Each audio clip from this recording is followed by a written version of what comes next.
ایک راضی کے ساتھ میری گفتگو ہو گئی تو کہنے لگا اب اس کی دماغ کی خرابی چیک کریں ذرا آپ.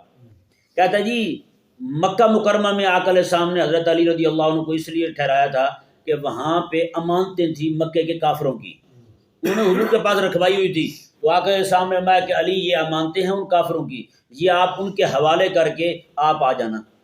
نعوذ باللہ. اب اس کی بکواس سنیں. کہتا جی رسول اللہ علیہ السلام کو ابو بکر پہ اعتماد نہیں تھا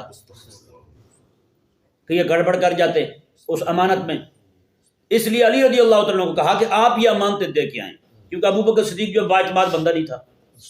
جی اللہ اکبر. اب میں نے اسے کہا، میں نے کہا یار دیکھو بات سنو، ایک امانت ہے کافروں کی، ایک امانت ہے رب کی. سبحان اللہ. جی ایک امانت ہے کافروں کی، ایک امانت ہے رب کی. کافروں کی جو امانت مکہ میں پڑی تھی وہ آقا علیہ السلام نے فرمایا حضرت علی رضی اللہ تعالیٰ عنہ کو کہ آپ یہ ان کے حوالے کر دیں، اور ابو بکر صدیق کے حوالے اس لیے نہیں کی کہ نعوذ باللہ تمہارے کہنے کے مطابق ابو بکر صدیق با اعتبار بندے نہیں تھے، معتبر بندے نہیں تھے، ان پہ اعتبار نہیں کیا جا سکتا تھا، با اعتماد نہیں تھے، اعتماد نہیں کی جا سکتا تھا.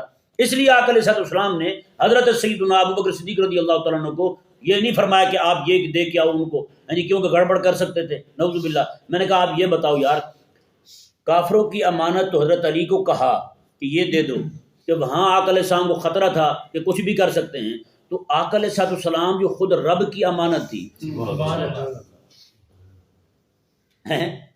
جو رب کی امانت تھی، وہ آقا علیہ السلام ابو بکر صدیق کے حوالے کر رہے ہیں، اور ان کے پورے گھر کو حضور بتا رہے ہیں کہ ہم فلاں جگہ ٹھہرے ہوئے ہیں. میں نے کہا کچھ سوچ کے بات کیا کرو. اچھا جب میں نے اس کے سامنے یہ بات کی نا تو گگا بن گیا، پھر گھنا بن گیا، کھڑا ہو گیا، منہ دیکھنے لگا. میں نے کہا بتاؤ نا آپ پھر کیا کہتے ہو تم؟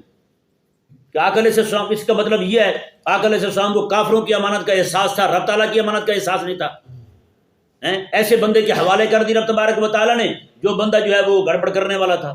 نعوذ باللہ من ذالک. اللہ اکبر کبیرہ.